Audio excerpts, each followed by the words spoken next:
नमस्कार, आप देख रहे हैं नेक्स्ट 9 न्यूज। मैं हूं आपके साथ मेघा। हमारे खास प्रोग्राम सियासी सच जनता तक में आप सभी का स्वागत है। महाराष्ट्र में करीब 11 से 12 दिन तक चले सियासी फेरबदल उठापटक के बीच एक बड़ा बदलाव हो गया है। यहां मुख्यमंत्री पद एकनाथ शिंदे को मिल गया है। शिंदे भाजपा के साथ जाएंगे, हर कोई जानता था। बीजेपी एकनाथ शिंदे का स्वागत जोरों शोरों के साथ करेगी, हर कोई जानता था। लेकिन एकनाथ शिंदे के लिए भारतीय जनता पार्टी देवेंद्र फडणवीस का सपना तोड़ देगी, किसी ने शायद ही सोचा था। एकनाथ शिंदे के लिए भारतीय जनता पार्टी देवेंद्र फडणवीस को नंबर 2 पर लाकर रख देगी, शायद ही सोचा था। 2019 में ये वही देवेंद्र फडणवीस हैं जिनकी ताजपोशी को लेकर भाजपा शिवसेना के सामने अड़ गई थी। गठबंधन टूट गया, लेकिन बीजेपी ने अपने पांव पीछे नहीं करे और आज देखिए, सत्ता की कमान पाने के लिए भारतीय जनता पार्टी ने देवेंद्र फडणवीस को नंबर 2 की पोजीशन पर लाकर खड़ा कर दिया है। वहीं अगर बात करें विपक्षी दलों की, तो विपक्षी दल भाजपा के मास्टर स्ट्रोक से चारों खाने चित हो चुके हैं। उद्धव ठाकरे की बात करें, शरद पवार की बात करें, संजय राउत की बात करें या सोनिया गांधी की बात करें, कोई समझ ही नहीं पा रहा है कि आखिर भाजपा इतना बड़ा मास्टर स्ट्रोक कैसे खेल सकती है।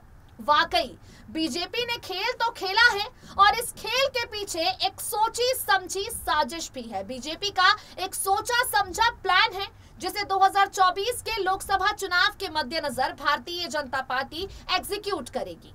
अगर बात करें विपक्षी दलों पर, तो शरद पवार कह रहे हैं कि उन्हें लव लेटर मिला है, क्योंकि इनकम टैक्स डिपार्टमेंट ने शरद पवार को नोटिस भेजा है। चुनावी हलफनामे में जिस तरह से उन्होंने अपनी संपत्ति का ब्यौरा दिया है, अब इनकम टैक्स डिपार्टमेंट की तलवार शरद पवार पर लटक रही है। सिर्फ यही नहीं, बल्कि शरद पवार के गढ़ सतारा में भारतीय जनता पार्टी बड़ी सेंधमारी करने के लिए पूरी तरह से तैयार है। संजय राउत के यहाँ पर हम आपसे चर्चा करेंगे। ना नुकुर करते करते आखिरकार संजय राउत को ईडी के सामने पेश होना ही पड़ा और ईडी के सामने पेशी से ठीक पहले भी संजय राउत अपना पक्ष रख रहे हैं, अपनी दलीलें दे रहे हैं। शरद पवार से लेकर संजय राउत तक उद्धव ठाकरे की सरकार जाते ही कैसे नेताओं की उल्टी गिनती शुरू हो गई है, अपनी खास रिपोर्ट के जरिए आपको दिखाते हैं। जून के अंतिम 10 दिनों में महाविकास अघाड़ी के हाथों से महाराष्ट्र की सत्ता पूरी तरह चली गई है। इस पूरे सियासी घटनाक्रम के मुख्य चेहरे एकनाथ शिंदे और उद्धव ठाकरे रहे। राष्ट्रवादी कांग्रेस पार्टी के प्रमुख शरद पवार की भूमिका पर सबकी नजरें थी, लेकिन शरद पवार इस बार किंग मेकर की भूमिका को नहीं निभा पाए, एकनाथ शिंदे की बगावत को खत्म नहीं कर पाए और जो उम्मीद थी उद्धव ठाकरे को कि शायद उनकी सत्ता बच जाएगी, वो उम्मीद पूरी तरह से खत्म हो चुकी है। शरद पवार के दावों से लेकर वादे तक सब असफल हो गए। हालात कुछ इस कदर बिगड़ गए कि सत्ता जाते ही आयकर विभाग का नोटिस भी शरद पवार को आ गया है और अब शिंदे के सहारे भारतीय जनता पार्टी की नजरें शरद पवार के गढ़ सतारा पर टिक गई हैं। आपको बता दें, 23 जून गुरुवार को शरद पवार ने मुंबई में प्रेस कॉन्फ्रेंस की थी, जहां अपने अनुभव के आधार पर संकट से उभरने का भरोसा जताया। शरद पवार ने कहा, एमवीए ने सीएम उद्धव ठाकरे का समर्थन करने का फैसला किया है। मुझे भरोसा है कि एक बार विधायक मुंबई लौट आएंगे तो हालात बदल जाएंगे। हमने महाराष्ट्र में ऐसे हालात कई बार देखे हैं। मेरे अनुभव से मैं ये कह सकता हूं कि हम इस संकट को हरा देंगे और उद्धव ठाकरे के नेतृत्व में ये सरकार आराम से चलेगी। 26 जून रविवार का दिन शरद पवार ने कहा, हम अंत समय तक ठाकरे का समर्थन करेंगे। बागी विधायकों के नए गठबंधन की कोई खास महत्व नहीं है। शुरुआत में संकट को शिवसेना का आंतरिक मामला बताने वाले शरद पवार लगातार एनसीपी की बैठक कर रहे हैं, दिल्ली का दौरा कर रहे हैं। मीडिया रिपोर्ट्स में जिस तरह के दावे किए जा रहे हैं, उनके हवाले से बताया जा रहा है कि उद्धव ठाकरे इससे पहले भी 2 बार मुख्यमंत्री पद से इस्तीफा देने का मन बना चुके थे, लेकिन शरद पवार ने उन्हें ऐसा नहीं करने दिया। दावा किया जा रहा है कि शरद पवार ने उद्धव ठाकरे को रोकने और जल्दबाजी में कोई भी फैसला नहीं लेने की नसीहत दी। ये भी बताया गया कि महाविकास अघाड़ी भाजपा के खिलाफ मिलकर चुनाव लड़ेगी। अब जिस तरह से सत्ता में परिवर्तन हुआ, अगले दिन ही शरद पवार के पास आयकर विभाग का नोटिस पहुंच गया है। साल 2004, 2009, 2014 और 2020 में चुनाव आयोग को शरद पवार की तरफ से जो हलफनामा दिया गया है, उसकी जांच के आधार पर यह नोटिस जारी किया गया है। शरद पवार इस नोटिस को लव लेटर बता रहे हैं, केंद्र सरकार पर निशाना साध रहे हैं और साफ साफ कह रहे हैं कि एजेंसी कुछ ही लोगों की जानकारी जुटा रही है। साल 2014 के बाद से राज्य में मुख्यमंत्री पद के लिए भाजपा ने ब्राह्मण चेहरे यानी मुख्यमंत्री देवेंद्र फडणवीस को तवज्जो देना शुरू कर दिया, लेकिन पार्टी ने अब शिवसैनिक और मराठा शिंदे को बड़ा पद दे दिया है। इसके साथ ही पार्टी की नजर में 32% मराठा वोट इस वक्त सबसे ज्यादा खास है।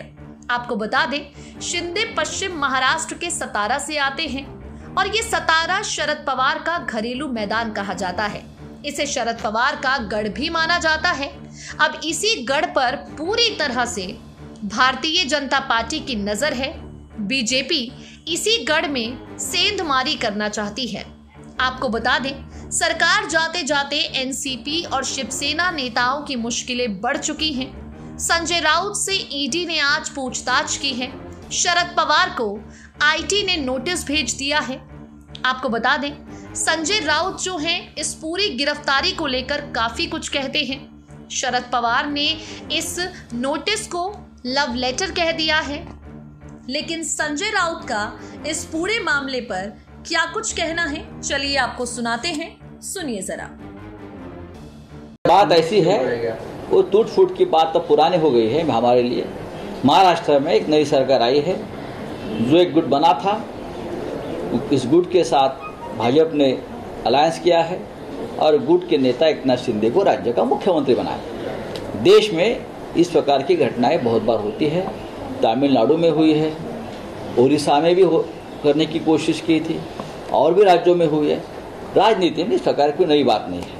लेकिन सर, जो उम्मीदें फडणवीस की थी, ऐसा कहा जा रहा है फडणवीस सीएम बनेगा, आखिरी समय तक बात ऐसी है कि वो उनके पार्टी का अंदरूनी मामला है, किसको मुख्यमंत्री करना है, किसको नहीं करना है। मैं मानता हूँ कि उनकी पार्टी भी आदेश पर चलती है, हाईकमान के एक आदेश आया और फडणवीस जी ने वो स्वीकार किया। शिंदे साहब को सीएम बनाने के पीछे एक रणनीति क्या आपको लगता है कि बीजेपी के लिए मास्टर संगठन कोई भी हो सकता है, संगठन को कमजोर, देखो रणनीति हो या कूटनीति हो, हमें उससे कोई मतलब नहीं। एक सरकार महाराष्ट्र में आई है, उस सरकार को महाराष्ट्र के हित के लिए, महाराष्ट्र में कुछ अच्छा हुए इसलिए हम हमारी शुभकामनाएं देते हैं। कमजोर होगा आपको लगता है? मुझे नहीं लगता है कि हमारा संगठन कभी कमजोर हुआ है। सर, जो नाराज शिव सैनिक हैं, क्या अब उससे खुश हो जाएंगे? कोई नाराज नहीं है।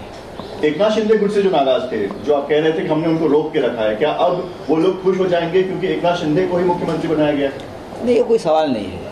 सर, एकनाथ शिंदे खुद को आज भी शिवसेना का ही कह रहे हैं, खुद को शिवसेना ही कह रहे हैं। अगर वो विहिप निकालते हैं तो क्या? जब तक वो खुद को शिवसेना का ही कहेंगे, तब तक उनको मुख्यमंत्री पद पर रखा जाएगा। राव साहब, क्या वजह है कि एकनाथ शिंदे जी को भाजपा के केंद्रीय नेतृत्व ने सीएम किया है? तो उनका मामला है, उनके पार्टी के विधायक 120, 126 है, वो निर्णय लेंगे किसको मुख्यमंत्री करना है, नहीं करना है। मुझे लगता है इस प्रकार से कोई डील पहले से हुई होगी, इसलिए ये रिस्क एकनाथ शिंदे जी ने उठाई। लेकिन अब एक सरकार अगर बनी है तो उसके ऊपर चर्चा करना। तो देखा आपने किस तरह से शरद पवार पर डबल अटैक करने के लिए भारतीय जनता पार्टी तैयार है। सतारा में एक बड़ी सेंधमारी के लिए एकनाथ शिंदे के चेहरे का इस्तेमाल बीजेपी करने वाली है, तो वहीं संजय राउत भी अपनी तरफ से दलीलें पेश कर रहे हैं, लेकिन ईडी से उन्हें राहत कतई नहीं मिली है। आज के लिए सियासी सच जनता तक में बस इतना ही। वक्त हो गया है आपसे विदा लेने का। सियासत गरमाई है, कई और खबरें आई हैं और आती रहेंगी। खबरों का सिलसिला बरकरार रहेगा। हमारे चैनल के साथ जुड़े रहिए, चैनल को सब्सक्राइब कीजिए। नमस्कार।